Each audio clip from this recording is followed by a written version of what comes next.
we all know that inside the corridors of powers in Parliament, we heard that the BJP MPs were signing an impeachment motion yesterday. Even ministers were signing. Therefore, on whose impeachment they were doing it, it was in white paper, and the resignation followed in the night. Now, Prime Minister, after about 12 hours, has come out with this statement. Let us wait for Mr. Dhankar for 2 weeks or 3 weeks to come out. He will tell the truth after some time what has happened really.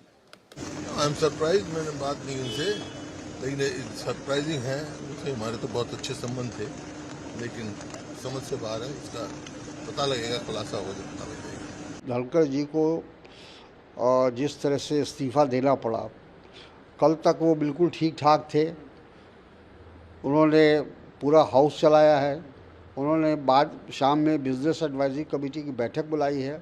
ये दबाव में उन्होंने इस्तीफ़ा दिया है।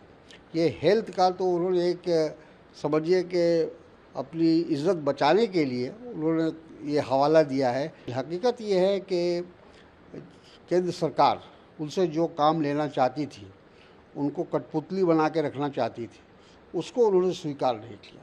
उपराष्ट्रपति जो हमारे सदन के सभापति के तौर पर काम कर रहे थे, उनका इस्तीफ़ा होना एक दुखद घटना रही है।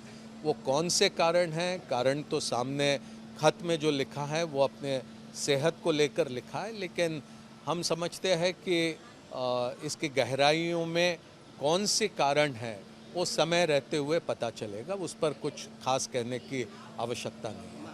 मुझे नहीं पता उन्होंने क्यों इस्तीफा दिया, लेकिन मैं भी आपकी तरह हतप्रभ हूँ। उन्होंने आज मीटिंग रखी हुई थी, वो राजस्थान जाने वाले थे कल, और एकदम से यकाएक उनको इस्तीफा देना पड़ा। उन्होंने शायद कभी थोड़े दिनों पहले कहा था कि वो 2027 अगस्त में रिटायर होंगे। क्यों ऐसा हुआ मुझे नहीं पता। मेरा अपना मानना है कि इस कहानी में कई किरदार हैं और इस कहानी की कई परतें हैं, और वो परतें अभी खुलेंगी।